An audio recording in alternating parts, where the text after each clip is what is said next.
Myself Shubhashish Shah, Assistant Professor of Mathematics of Greater Kolkata College of Engineering and Management, GIS Group.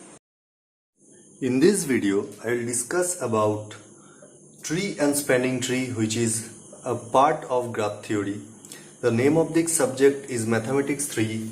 Subject code is BSc 301. This is for students of CSE, that is Computer Science and IT, third semester. The module number is 5. So in my previous video, I have already discussed some basic definitions and basic properties of trees and spanning tree. This is the continuation video. I will discuss the remaining properties of trees, binary trees and spanning trees. So,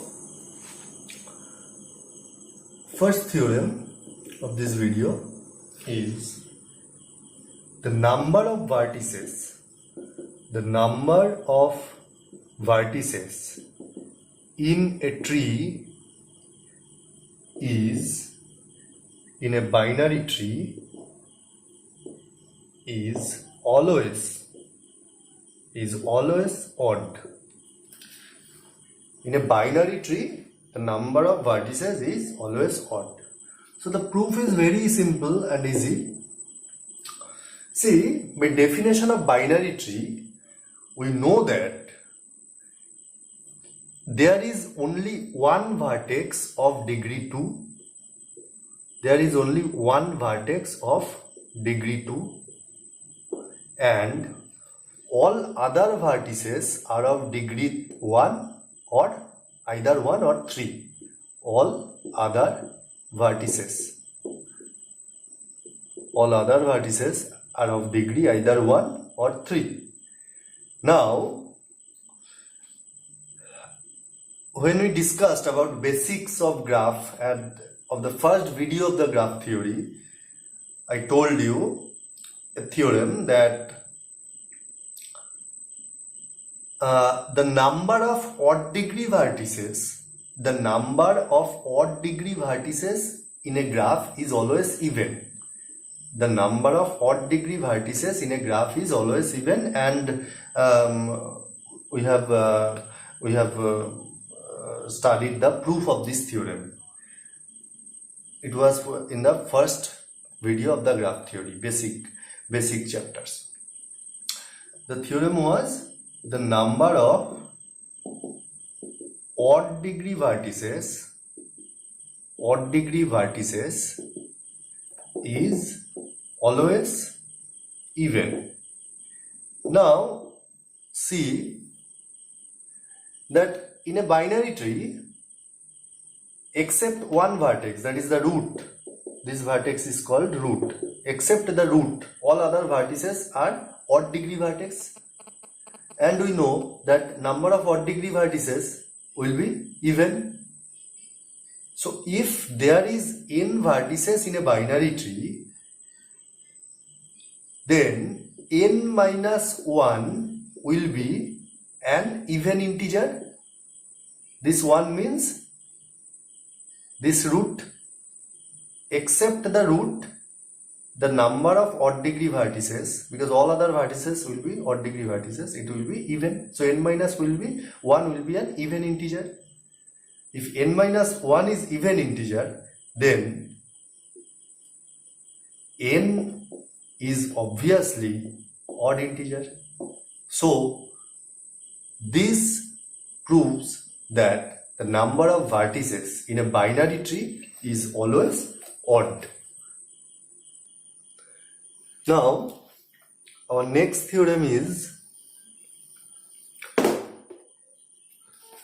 theorem number 2. The number of pendant vertices in a binary tree is n plus 1 by 2,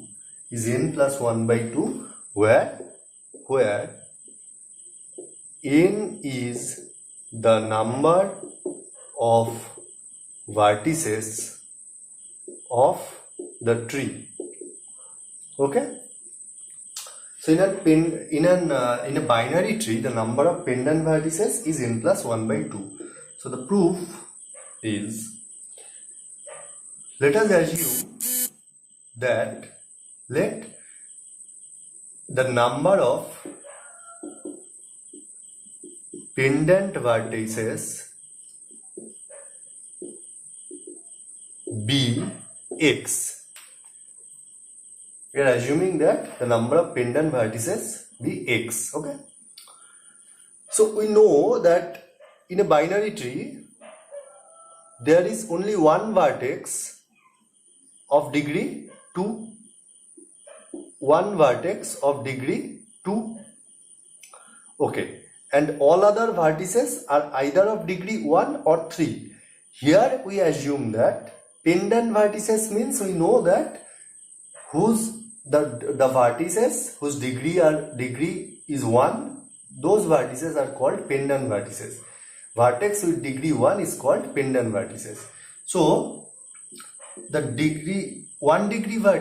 number of 1 degree vertices, we have assumed that there are x vertices whose degrees is 1. Okay. Then the remaining vertices will have degree 3. The remaining vertices will have degree 3, and the number of degree 3 vertices will be total. There are n vertices, n minus x minus 1. Okay, these are the number of vertices.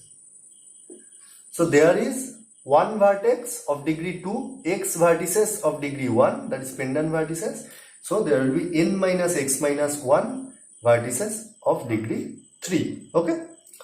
Now we know that in a tree the number of edges is n minus 1.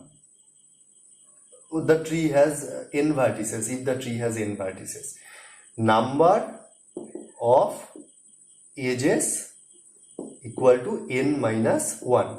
We have proved this in the previous video. Okay. And from the first theorem of graph theory,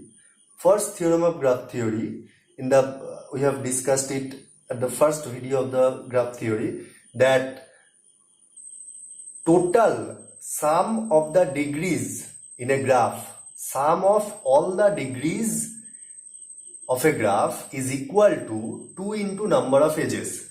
This theorem is called first theorem of graph theory. Sum of all the degrees is equal to 2 into number of edges. Now we will apply this theorem here. Sum of all the degrees, that is, here there is only one vertex of degree 2, so 2 into 1 plus there are x vertices of degree 1, so x into 1 plus there are n minus x minus 1 vertices of degree 3. This is the total degrees, that is sum of all the degrees of the graph, degrees of the vertices in the graph, and this will be equal to 2 into number of edges, that is 2 into n minus 1 by first theorem of graph theory. Now solving this equation, we will find the value of x. Okay, so we are solving now. 2 plus x plus 3n minus 3x minus 3 equal to 2n minus 2. Okay, now x minus 3x, that is minus 2x, and 2 minus 3, this will be minus 1, and it is transferred to right hand side, this will be plus 1, and also 3n is transferred to right hand side, this will be minus n plus 1. Okay, no, 2 minus 3 plus 1, so minus, this will be minus 1, minus n minus 1. So from here I can tell that x equal to n plus 1 by 2, which is the number of pendant vertices in a binary tree. Hence our proof. The next theorem for binary tree is theorem number 3. The statement is the number of internal vertices in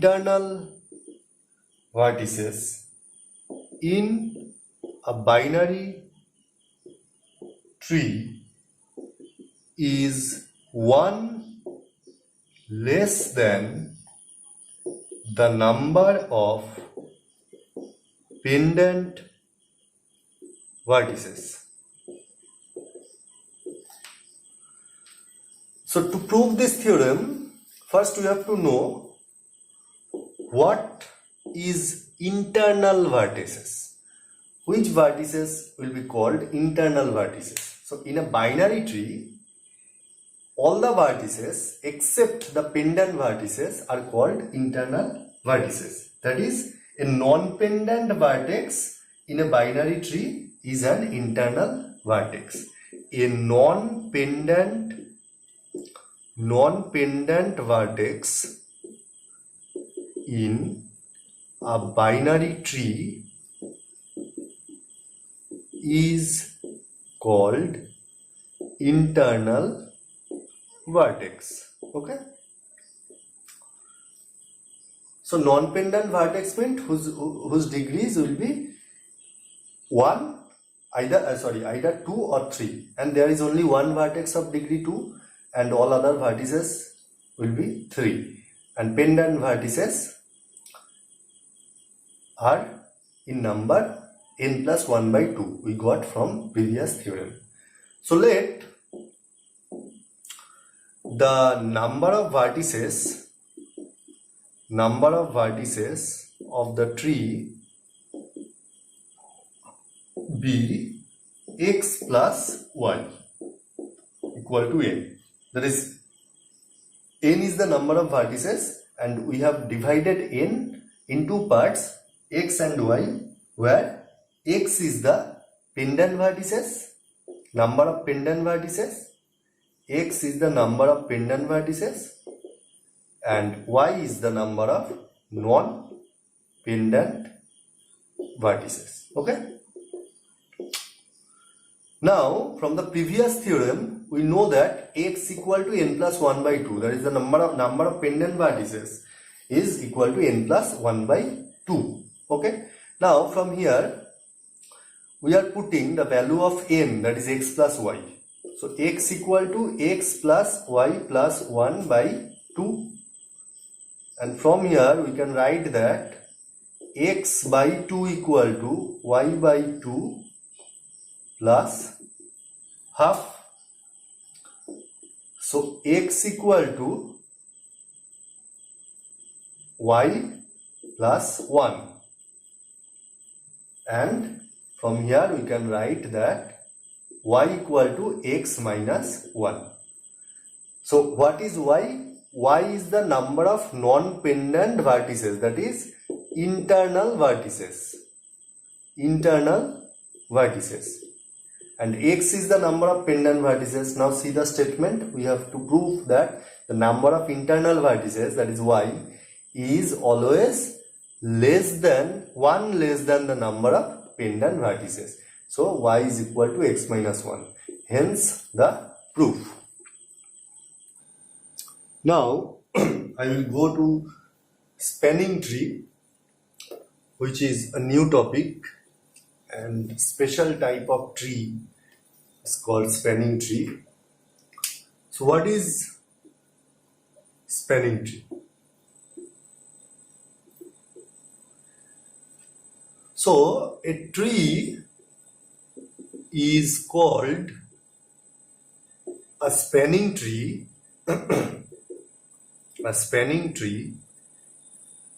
if it is a spanning subgraph of some graph. So it is very important, you need to understand this. I will explain now. You know that what is spanning subgraph. First of all, you have to know what is subgraph, and these all are discussed in previous videos made by me. So what is subgraph? I will remind you what is subgraph. If G is a graph whose vertex set is denoted by VG and edge set is denoted by EG, assume that this, and G dashed is the subgraph of G if VG dashed, vertex set of G dashed, is a subset of VG and edge set of G dashed is a subset of EG. So this is the condition of subgraph. Now what was spanning subgraph? So in spanning subgraph there was one restriction. This VG dashed will not be a subset. VG dashed will be equal to VG.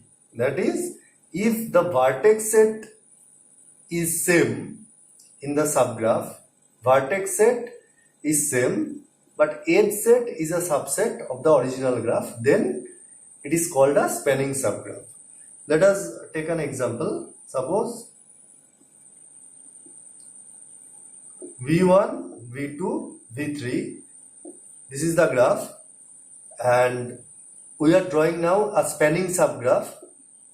So since in spanning subgraph vertex set should be equal, so I have taken all the vertices, vertex set is equal, but you can take some of the edges from the original set. I have taken 2 edges. So this is a subgraph, spanning subgraph of G. Okay. Now spanning tree, what is the definition of spanning tree? It is telling us that this spanning subgraph must be a tree. If the spanning subgraph is a tree, that is, if there is no cycle and the spanning subgraph is connected, then that spanning subgraph is called a spanning tree of corresponding given original graph. Okay. So if a spanning subgraph is a tree, then that spanning subgraph will be called a spanning tree. Okay. I will give you some example. Okay. Let us take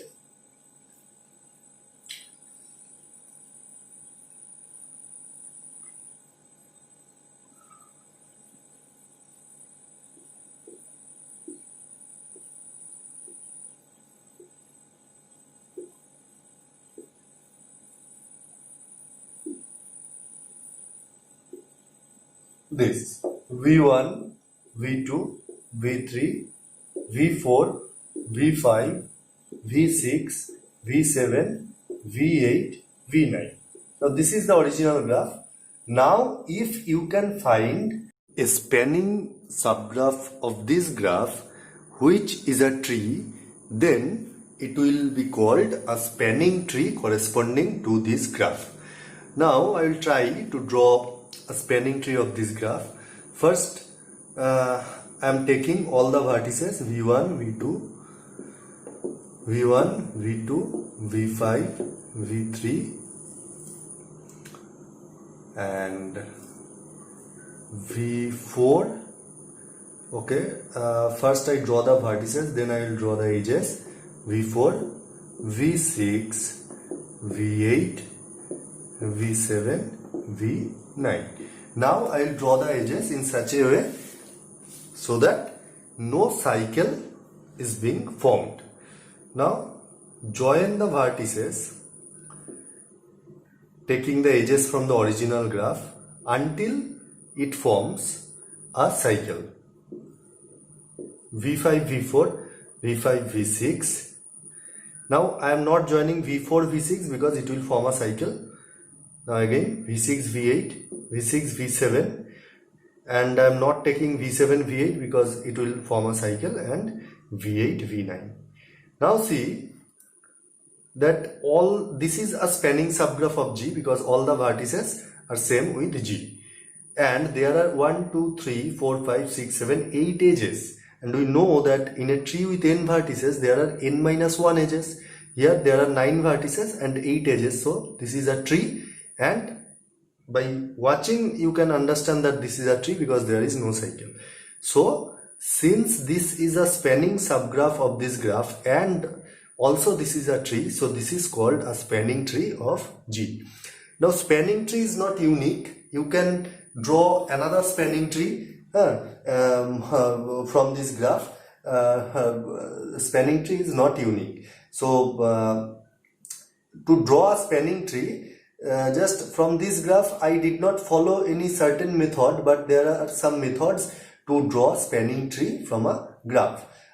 If you are given a graph with huge number of vertices and edges, then by just observing the graph to draw such spanning tree, it will take time and it will be tough for you. So if you follow some certain method, then it will be easier for you. Now I will discuss those methods.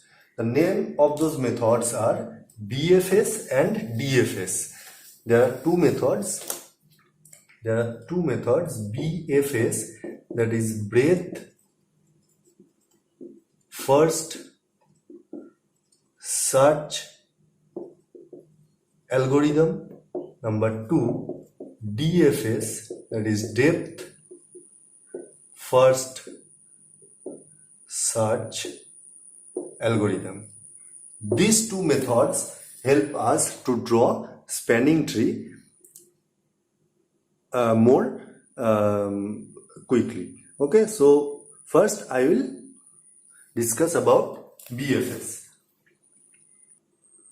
So first I am taking a graph to understand BFS, that is breadth first search algorithm.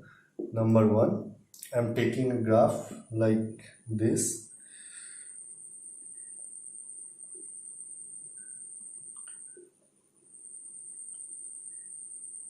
This will be like this.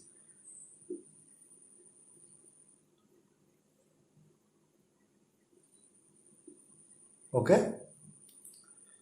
Now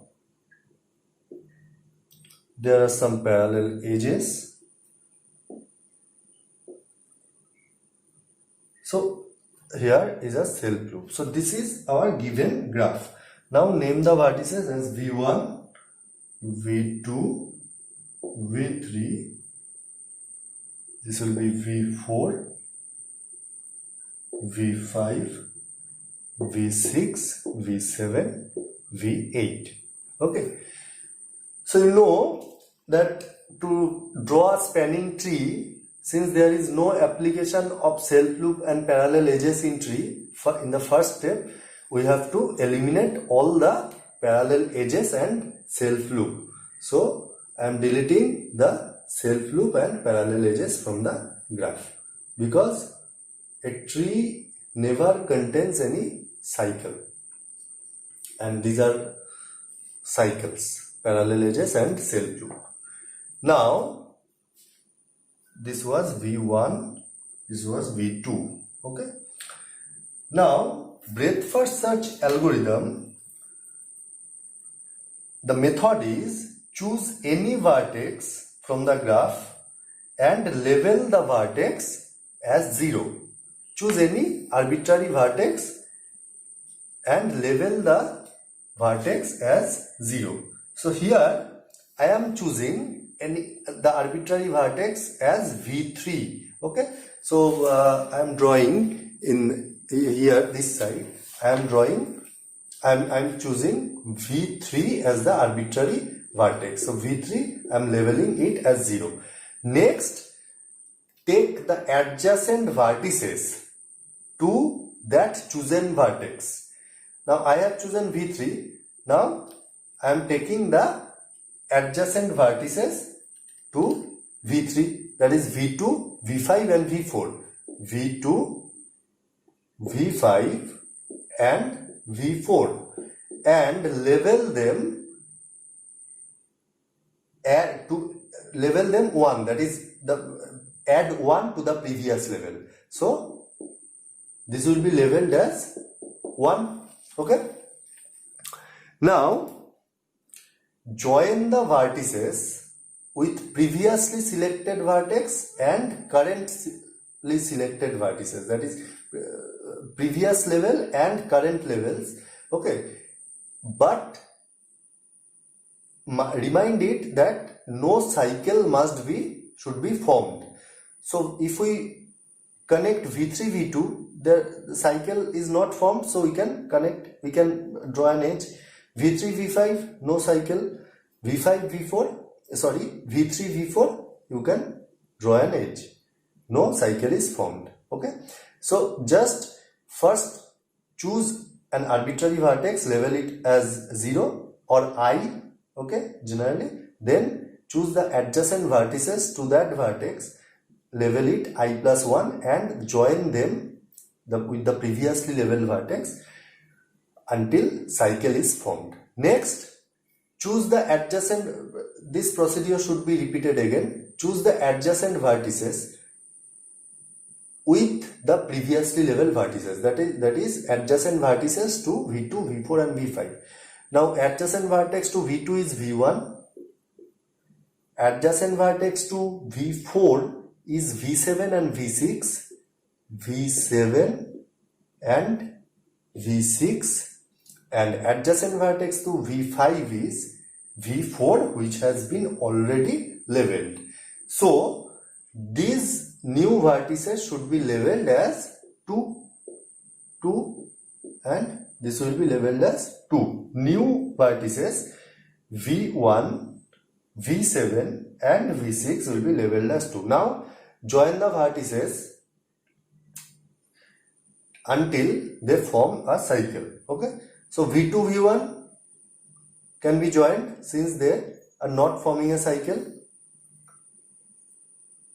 Now V7 with V7, there is no adjacent vertices, so there is no edge,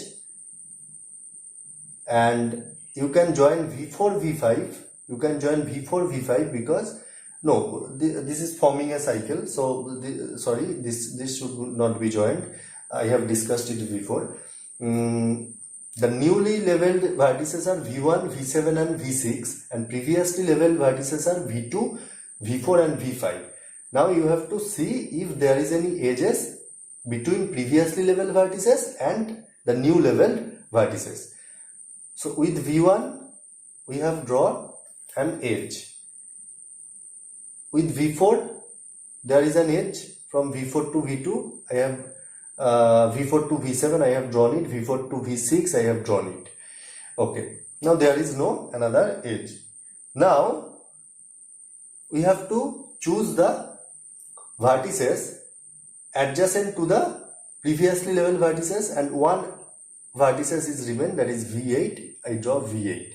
Okay, now V8 can be joined with V1 because, okay, the name of this vertex here it will be, here there will be no vertices.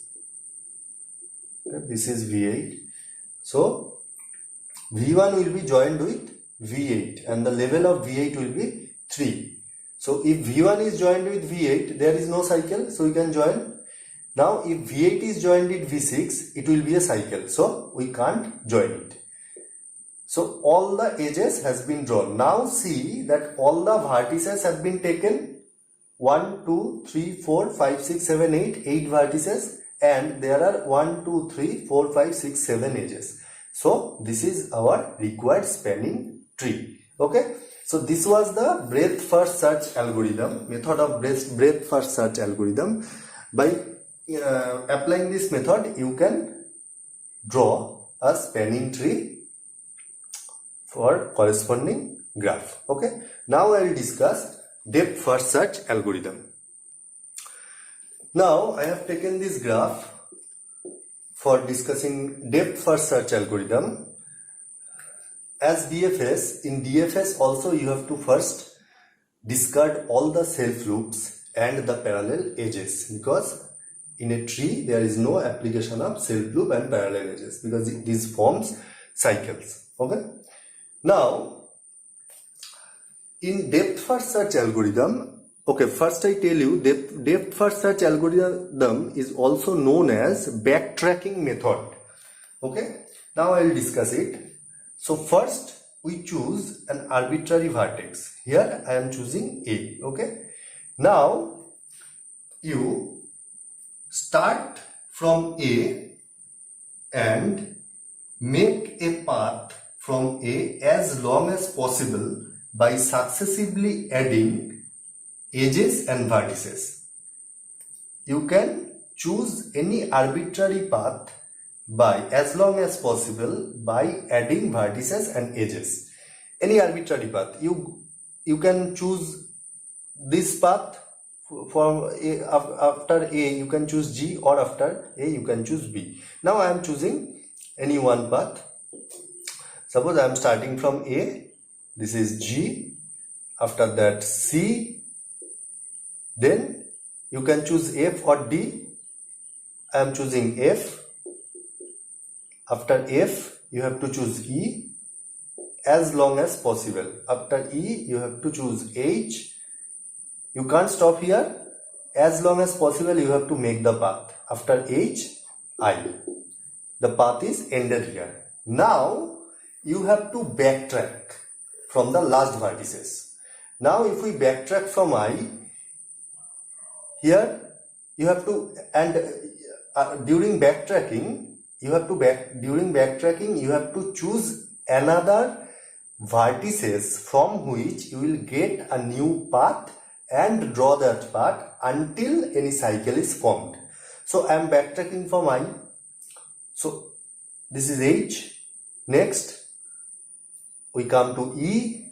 Now from E I am not going to F because this has already been taken. This has already been drawn. So we are going to D. That is, we have found a new path and this is not forming a cycle.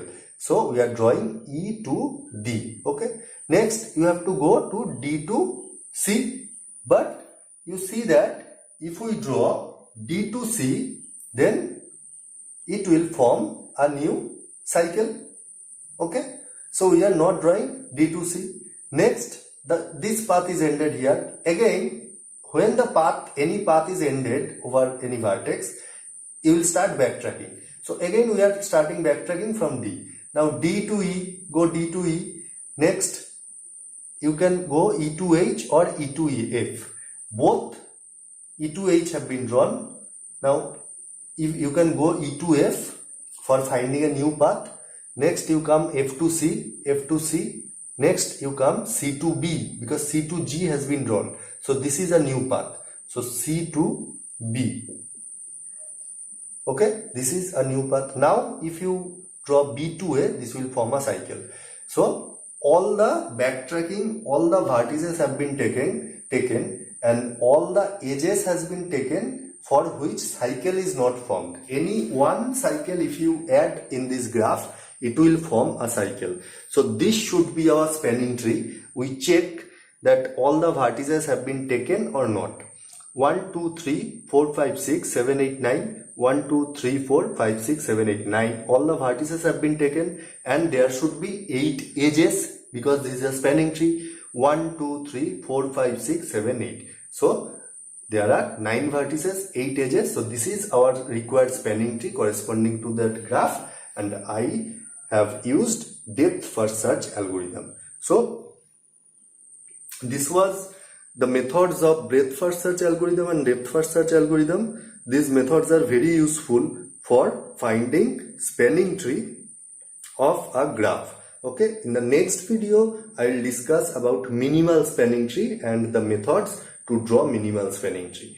So you practice this type of to draw the spanning tree from a graph using BFS, breadth first search algorithm, and depth first search algorithm. And if you face any problem during practicing this, you can contact with me. My contact details is given at the first slide of this video.